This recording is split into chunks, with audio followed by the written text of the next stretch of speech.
الرحمن الرحیم۔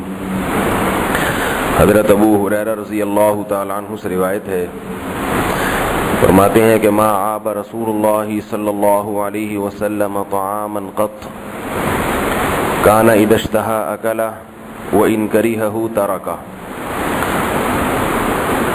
حضرت ابو ہریرہ رضی اللہ تعالیٰ عنہ فرماتے ہیں کہ رسول اللہ صلی اللہ علیہ وسلم نے کبھی بھی کھانے میں عیب نہیں نکالا۔ اگر آپ کو خواہش ہوتی تو کھا لیتے، خواہش نہ ہوتی تو اسے ترک کر دیتے، چھوڑ دیتے۔ اس حدیث سے نبی صلی اللہ علیہ وسلم کی ایک اور عادت اور آپ کی ایک خصلت کا علم ہوا، وہ ہے کھانے کی عیب جوئی سے بچنا۔ رزق جو ہے جو ہم کھاتے ہیں یہ اللہ کی بہت بڑی نعمت ہے، اس کے بہت سخت آداب ہیں۔ ایسے نہیں ہے کہ آپ بس چلتے پھرتے جا رہے ہیں، جو آیا وہ منہ میں اٹھا کے ڈال لیا، نہ اس سے پہلے کوئی دعا نہ اس کے بعد اللہ کا شکر۔ سب سے ضروری اور سب سے اہم ترین نعمت جو اللہ نے انسان کو دی ہے وہ رزق ہے، کہ جو چیز پیٹ میں ڈالتا ہے۔ رزق نہ ملے تو دنیا کی ہر نعمت فضول ہے اس کے لیے۔ تو مسلمان چونکہ اللہ کو مانتا ہے، اسے پتہ ہے کہ یہ رزق جو ہے مجھے اللہ نے دیا ہے، یہ میرا کمال نہیں ہے۔ اگر اللہ یہ رزق روک لے دنیا کی کوئی طاقت نہیں دے سکتی۔ اللہ اگر بارش روک لے تو زمین سے کچھ بھی پیدا نہیں ہوگا۔ پھر یہ رزق کئی مراحل طے کر کے یہاں تک پہنچا۔ ہم جو روٹی کا نوالا کھاتے ہیں نا، روٹی کا نوالا، تھوڑی دیر کے لیے اس کو سوچ لیں کہ اس روٹی کو یہاں تک پہنچانے میں اللہ تعالیٰ نے کتنی مخلوق سے کام لیا ہے اور کتنے مراحل سے اس کو گزارا ہے۔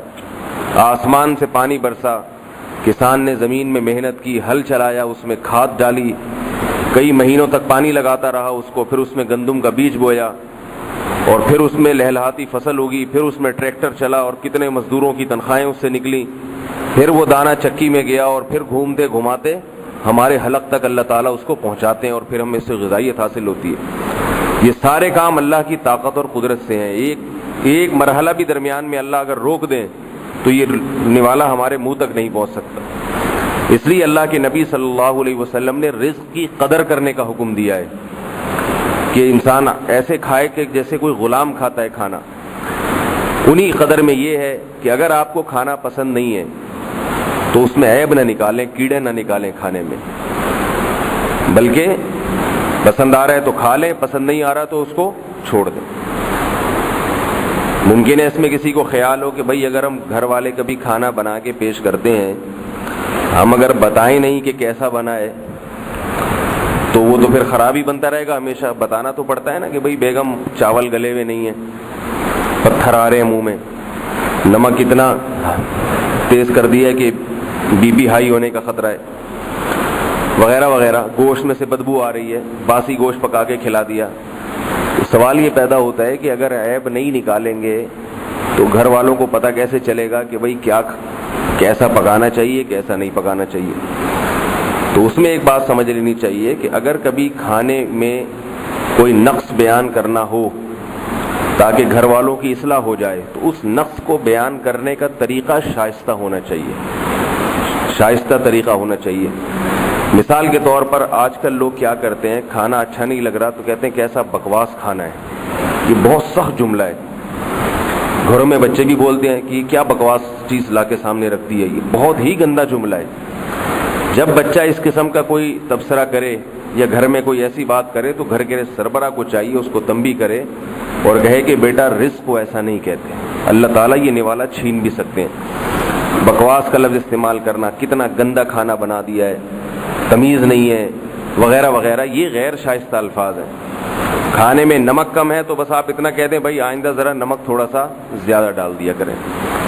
چاول گلے ہوئے نہیں ہیں تو اتنی تنبیہ کر دیں بھائی آئندہ ذرا چاول تھوڑے سے زیادہ گل، ماشاءاللہ بہت مزے کا ہے، مگر چاول اگر زیادہ گل جائیں تو اور مزے کا بن جائے گا۔ سمجھ آ رہی ہے بات؟ گوشت کھا رہے ہیں، اس میں آپ کو لگ رہا ہے کہ ذرا پرانا گوشت ہے تو آپ دل نہیں چاہ رہا تو چھوڑ دیں۔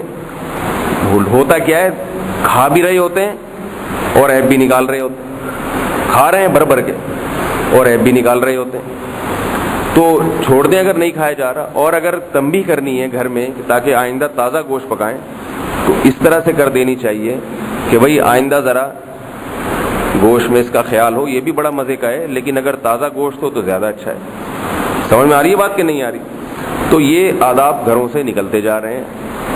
جیسے قرآن مجید میں آتا ہے والذین کفروا یأکلون ویتمتعون کما تأکل الانعام. کافر لوگ وہ ایسے کھاتے اور پیتے ہیں جیسے چوپائے کھاتے ہیں. آپ نے دیکھا ہوگا بعض لوگوں کو یہاں مسلمانوں میں بھی ایک ہاتھ میں برگر ایک ہاتھ میں پیپسی, اور چلتے ہوئے جا رہے ہیں اور کھاتے ہوئے جا رہے ہیں. پیپسی بھی تھوڑی سی بچا دیں گے اور برگر بھی بچا کے پھینک دیں گے. جیسے جانور ہوتا ہے نا, گائے بکریاں جا رہے ہوتے ہیں, ان کو کوئی چیز پڑی ہوئی مل جائے کھا لیا, تھوڑا سا بچا دیا, پھر ادھر منہ مارا, پھر ادھر منہ مارا. یہی چوپایوں والا حساب کتاب ہمارے گھروں کا بنتا جا رہا ہے. تہذیب ختم ہو رہی ہے, دولت آ رہی ہے گھروں میں, پیسہ بہت آ رہا ہے, مگر انسانیت گھروں سے نکل رہی ہے. تو پیسہ اتنی ضروری چیز نہیں ہے, تہذیب اور انسانیت انسان کے لیے زیادہ ضروری ہے. تھوڑا کھائے مگر تمیز سے کھائے وہ. تو یہ نبی صلی اللہ علیہ وسلم کے اخلاق ہیں. آئندہ گھر میں کوئی بھی کھانے کو بکواس کہتا ہے, خدا نخواستہ کی بکواس چیز ہے یا گندی چیز ہے, اس کو تنبیہ کریں کہ یہ کھانے میں اس طرح سے عیب نہ نکالا کرو. ہوتا کیا ہے آج کل بچے یہ جب یہ حرکتیں کرتے ہیں تو مائیں جو ہے نا ان کو بجائے تنبیہ کرنے کے اور حوصلہ افزائی کرتی. اچھا یہ والا بکواس ہے تو یہ والا کھا لو, یہ کیا پکا دیا تو چلو بیٹا یہ والا کھا لو. ہونا یہ چاہیے کہ جب وہ اس طرح کی کوئی بات کرے, اول تو بچوں کے معاملے میں جو پکا دیا بچوں کو کھانا پڑے گا. ان کو بولیں تمہارے باپ کو بھی کھانا پڑے گا معذرت کے ساتھ, ٹھیک ہے. بچہ اسی طرح کھانے کا عادی ہوتا ہے, اس کو اس کی مرضی کا نہیں کھلائیں, اپنی مرضی کا کھلائیں. پھر وہ عادی بن جائے گا تو پھر جو آپ کھلائیں گے وہ کھائے گا. یہ بڑوں کے نخرے ہوتے ہیں, مجھے یہ نہیں کھانا وہ نہیں کھانا. بچوں کو تو جو کھلائیں گے وہ کھائیں گے. تو لیکن اگر پھر بھی اس کو پسند نہیں آ رہا تو اس کو سمجھائیں کہ بیٹا جو چیز اچھی نہیں لگتی اس کو ذرا تہذیب کے دائرے میں بتا دیا کرو کہ امی یہ نہیں بلکہ یہ پکا دیں تو یہ زیادہ شوق سے کھاتا ہوں. اللہ تعالیٰ سمجھنے کی عمل کی توفیق عطا فرمائے.